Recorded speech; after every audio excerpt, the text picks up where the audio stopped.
Oke Kima, welcome back di channel Vijinti. Nah, kali ini kita akan melanjutkan pembahasan manga Otome Game Sekai wa Mob chapter 4 sampai 6-nya Kima. Nah, seperti biasa, sebelum masuk ke pembahasannya, aku minta support kalian lah Kima dengan cara subre ke channel kecil kita ini dan juga like jika kalian suka dengan konten-konten kami Kima. Dan jangan lupa juga untuk mampir ke akun Instagram kami. Karena di situ kami ada posting mengenai fakta-fakta dan preview mengenai video yang akan kita bahas di YouTube ini nanti Kima, oke? Baiklah, no baca no debat, kita langsung gas ke pembahasannya. Sekarang kita masuk ke chapter keempatnya. Nah, di sini Kima, di panel yang pertama bisa kita lihat keadaan Leon setelah berhasil membawa pulang item cheat yang ia inginkan. Nah, suatu ia baru aja kembali ke rumahnya membawa semua item cheatnya, Zora, ibu tirinya, sempat memaksa Leon untuk memberikan seluruh item atau harta tersebut kepada dirinya. Namun, karena petualang sendiri memiliki hak atas barang atau item yang ia miliki, maka Leon bisa mempertahankan seluruh hartanya dan Zora tidak bisa berbuat apa-apa. Nah, setelah itu, Leon juga berhasil menemukan sebuah pulau mengambang dan menyadari kalau pulau tersebut berpotensi sebagai objek wisata di masa yang akan mendatang. Leon pun memutuskan untuk mengklaim pulau tersebut menjadi miliknya sendiri. Nah, di sini si Leon ini juga sudah memiliki kayak seorang asisten pribadi yaitu Luxon yang selalu mengikutinya kemanapun ia pergi.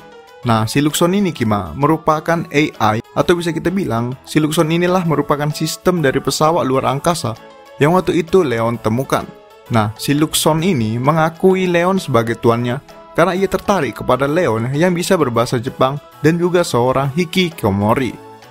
Si Luxon ini juga diketahui bisa mengubah batu biasa menjadi emas seketika.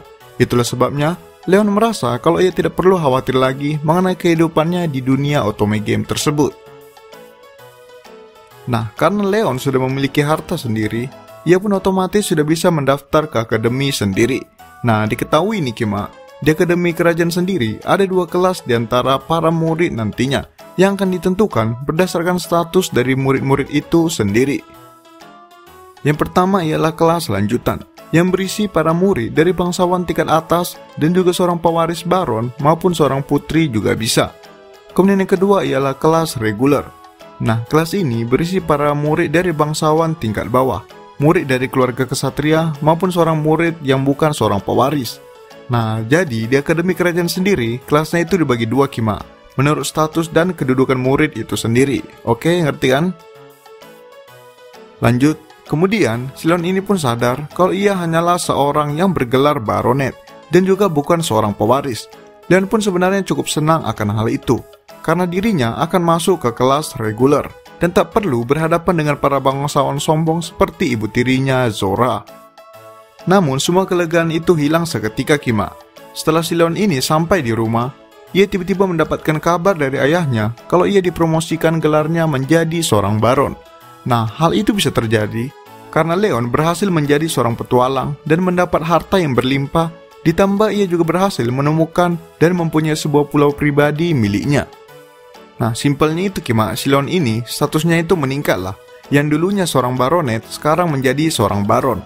Yang artinya Kima, saat di akademi nanti, Leon akan ditempatkan di kelas lanjutan bersama dengan para murid bangsawan kelas atas lainnya, yang dimana mereka semua sama sombongnya seperti Zora ibu tirinya. Leon pun seketika langsung khawatir mengenai kehidupan sekolahnya, juga bagaimana dirinya bisa mendapatkan seorang pasangan nantinya. Oke Kima, kemudian kita lanjutkan pada hari pertama Leon memasuki akademi. Setelah sampai di sana, ia langsung melihat kedatangan beberapa pangeran di sana, yang dimana merupakan karakter utama di game tersebut. Leon juga menyaksikan kedatangan sang karakter antagonis atau karakter jahatnya lah, yaitu Angelica. Nah, si Angelica ini merupakan seorang putri dari seorang duke, yang dimana duke sendiri merupakan bangsawan kedua tertinggi di kerajaan tersebut Kima. Nah, nantinya Angelica sebagai karakter antagonis di game ini akan mengganggu keseharian sang karakter protagonis atau si karakter utama game tersebut setiap harinya. Angelica juga akan selalu mendatangkan kekacauan kepada karakter protagonis nantinya. Nah, itulah beberapa kejadian yang akan terjadi yang diingat oleh Leon. Mengingat Leon sendiri dulu sempat menamatkan game Otome tersebut. Jadi dia tahulah karakter-karakter yang ada di situ apa aja perannya nantinya Kima. Oke, ngerti kan? Baiklah kemudian, Leon juga di situ bergabung dengan sebuah grup yang merupakan grup bangsawan sederhana yang ada di kelas lanjutan. Nah, grup ini dibentuk oleh para murid dari kelas lanjutan untuk menyambut para murid baru yang berasal dari kelas bangsawan namun tidak sekaya dan setinggi bangsawan kelas atas lainnya. Jadi ya pada dasarnya, kelompok atau grup ini semuanya ialah seorang bangsawan Kima. Namun bisa dibilang masih di bawah lah tingkatannya dibandingkan dengan bangsawan kelas atas lainnya kayak si Angelica tadi yang merupakan bangsawan kelas Duke. Ngerti kan Kima? Nah, di sini Leon langsung disambut oleh Daniel yang juga merupakan anggota grup tersebut. Di situ juga ada Raymond dan juga ada Rukul yang berasal dari kelas 3. Nah, diketahui juga Kima, prestasi Leon sebagai petualang sukses udah tersebarlah ke seluruh telinga masyarakat, bahkan juga di kalangan bangsawan. Itu sebabnya teman-teman Leon di situ juga udah pada tahu lah kalau si Leon ini sempat menjadi seorang petualang sebelum mendaftar di akademi. Dan terlebih lagi, Leon juga sukses besar bahkan memiliki harta dan item yang melimpah. Nah, di situ teman-teman si Leon ini juga sempat membahas sebuah gosip mengenai datangnya seorang murid baru yang merupakan non-bangsawan atau bukan bangsawan. Mereka semua di situ khawatir kalau murid non-bangsawan tersebut yang juga tidak memiliki latar belakang apa-apa nantinya akan membawa kekacauan pada murid lainnya. Namun di situ Leon malah berpikir sebaliknya. Leon sadar kalau murid baru yang non-bangsawan tersebut merupakan sang protagonis atau bisa dibilang karakter utama di game tersebut. Yang dimana nih nantinya gadis tersebut akan menjadi pusat perhatian di sekolah dan juga merupakan seorang keturunan dari perempuan suci.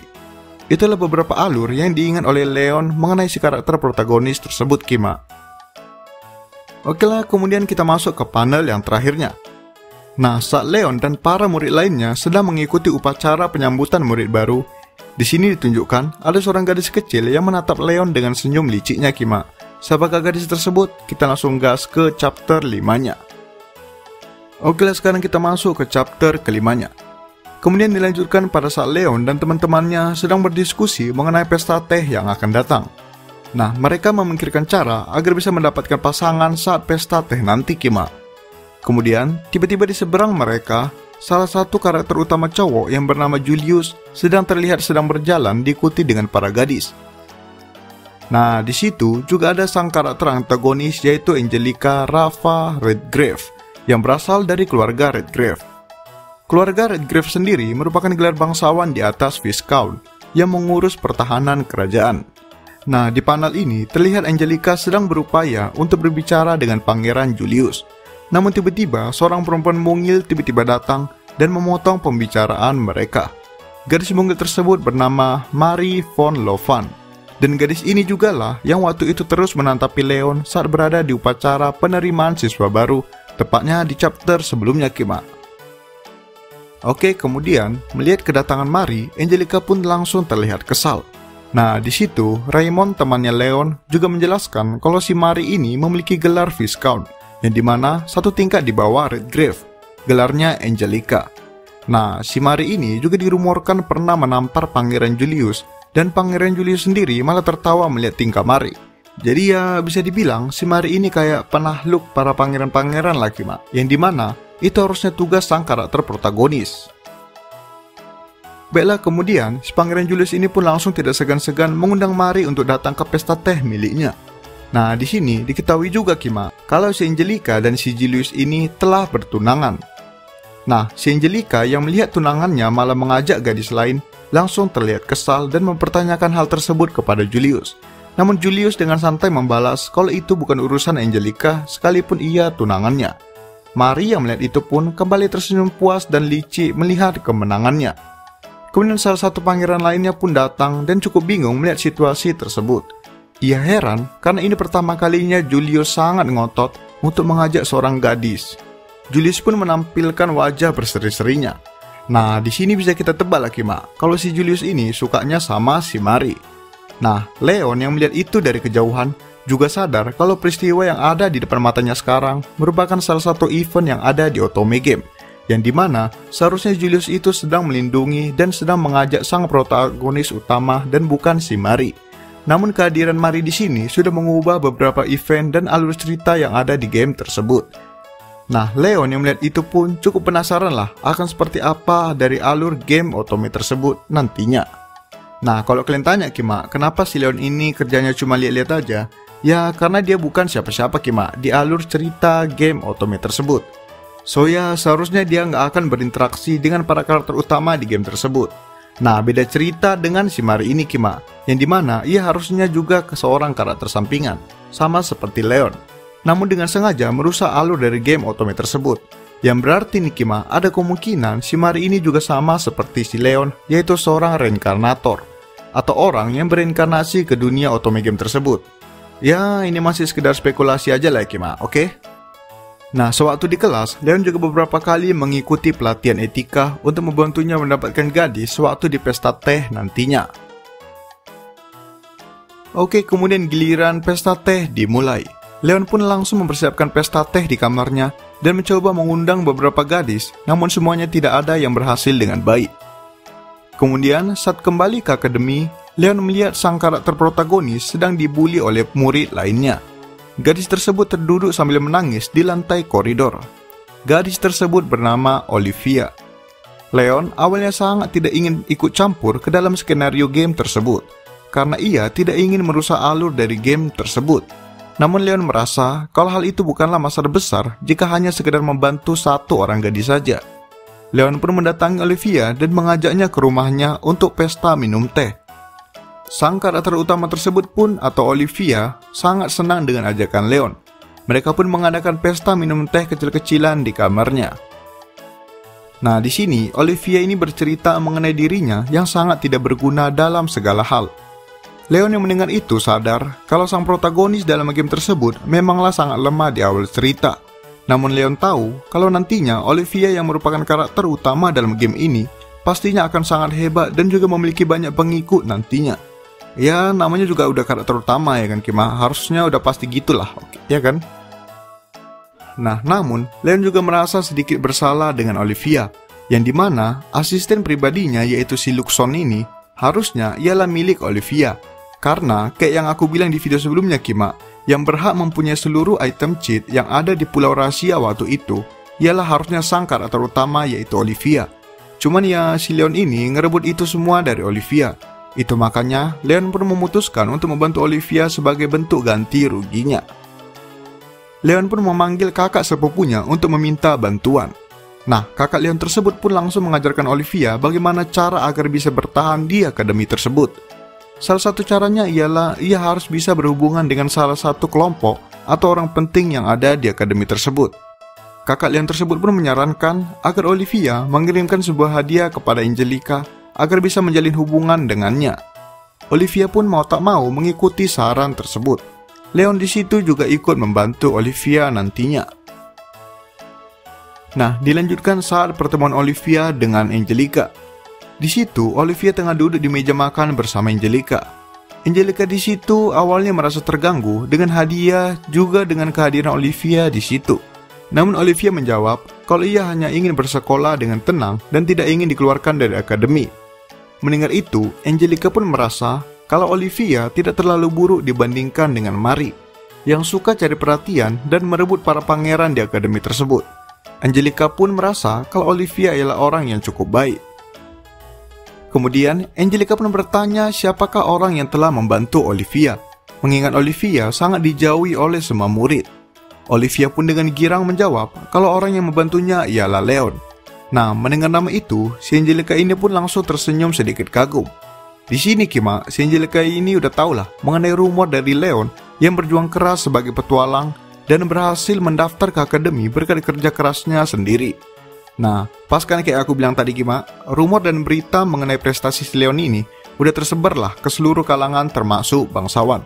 Itu makanya si Angelica udah tahulah mengenai rumor tentang si Leon. Oke, kemudian dilanjutkan saat kelas Leon mengadakan pelatihan ke dungeon. Nah, di game tersebut juga ada beberapa event yang letaknya tidak hanya di akademi saja, namun juga di luar seperti di dungeon sekarang ini. Di sini, para murid mulai membentuk kelompoknya masing-masing. Leon dan Olivia pun langsung sepakat untuk berada di kelompok yang sama. Sedangkan di sisi lain, Angelica dan Mari sedang berebut agar bisa satu kelompok dengan para pangeran, terutama si Julius. Nah, di sini, si Mari ini kembali berbuat ulah. Udah kayak dialah karakter protagonis di game tersebut, yang dimana hal itu seharusnya si Olivia. Nah, Angelica di situ sangat kesal melihat tingkah Mari yang berpura-pura lemah di depan Julius. Namun aslinya ia sangatlah licik dan Angelica sepertinya sudah sadar akan hal itu. Namun seperti sebelumnya, para pangeran terutama Julius malah terus-terusan membela Mari dan malah menyalahkan Angelica Kima. Oke lah, sekarang kita lanjut ke chapter 6-nya. Dilanjutkan saat Leon dan Olivia berada di dalam dungeon. Nah, di sini si Olivia bisa dibilang udah mulai lengket lah sama si Leon. Namun Leon sendiri terus menjaga jarak dari Olivia. Leon sadar kalau Olivia merupakan karakter utama dari game tersebut. Dan juga nantinya Olivia akan menjadi orang yang paling penting sekaligus menjadi seorang penyelamat kerajaan. Leon pun sadar kalau ia tidak akan mungkin bisa menikahi gadis yang sepenting itu. Kemudian, di saat tengah menelusuri dungeon lebih dalam, mereka bertemu dengan beberapa monster di sana. Leon pun awalnya dengan gampang menghabisi para monster-monster kecil di sana, mengingat dirinya ialah mantan petualang. Nah, di situ Olivia cukup terkagum dengan skill dan kehebatan Leon. Kemudian tiba-tiba, Leon yang teralihkan oleh Olivia tiba-tiba terkena serangan mendadak dan tidak sempat menghindar. Alhasil, tangan Leon pun terkena luka ringan. Nah, di situ Olivia seketika langsung panik dan khawatir dengan Leon. Olivia pun langsung memegang lengan Leon dan menyembuhkannya. Nah, di sini bisa dibilang si Leon ini terkena damage tinggi lah karena keimutan dan kelembutan si Olivia. Nah, di situ si Leon ini sadarlah mengapa para pangeran tersebut sangat berebut akan Olivia sewaktu ia masih bermain otome game waktu itu, yang dimana posisi Olivia itu udah digantikan oleh si Mari sekarang. Nah, pas pula di sisi lainnya nih Kima, Mari yang berada satu kelompok dengan kelima pangeran tengah berjalan santai menyusuri dungeon. Nah, di sini diperkenalkan siapa aja kelima pangeran tersebut Kima. Yang pertama ada Julius, yang kedua ada si Greg, yang ketiga Chris, yang keempat Jill, dan yang kelima ada Brad. Nah, saat tengah berjalan, tiba-tiba mereka juga bertemu dengan beberapa monster lemah. Namun karena Julius tidak terlalu baik dalam bertarung, keempat pangeran lainnya pun berjaga-jaga melindungi Julius dan Mari. Kemudian tiba-tiba ada satu monster yang berhasil lolos dan langsung menyerang ke arah Julius. Julius berhasil membunuh monster tersebut, namun ia juga sempat terkena serangannya. Melihat itu, Mari pun langsung dengan cepat menggunakan sihir penyembuhan kepada Julius. Nah, melihat itu juga, Angelica yang berada beberapa jarak di belakang mereka langsung dengan segera mendatangi Julius karena khawatir. Namun Julius seperti biasa tidak memperdulikan Angelica. Ia malah langsung menarik tangan Mari dan berjalan meninggalkan Angelica di belakang. Nah, di sisi lain, Leon dan Olivia sudah mendapatkan cukup banyak kristal dari hasil berburu mereka. Oke lah Kima, sekian pembahasan kali ini. Nah, menurutku ya Kima, kayaknya si Mari ini memang salah satu reinkarnator juga sih, sama kayak si Leon. Karena ya, itu jelas sekali sih Kima, ngeliat tingkahnya yang selalu ngerusak alur cerita asli dari gamenya. Di awal dia juga sempat melirik ke arah Leon dengan tatapan yang licik, seakan kayak dia udah tau lah si Leon itu siapa. Cuman ya, semuanya masih sekedar spekulasi lah Kima. Dan andaikan pun memang iya, kita juga belum tahu lah siapa Mari ini sebelum bereinkarnasi. So ya, itu dulu untuk video kali ini. Jangan lupa like, comment, subscribe, and goodbye Kima.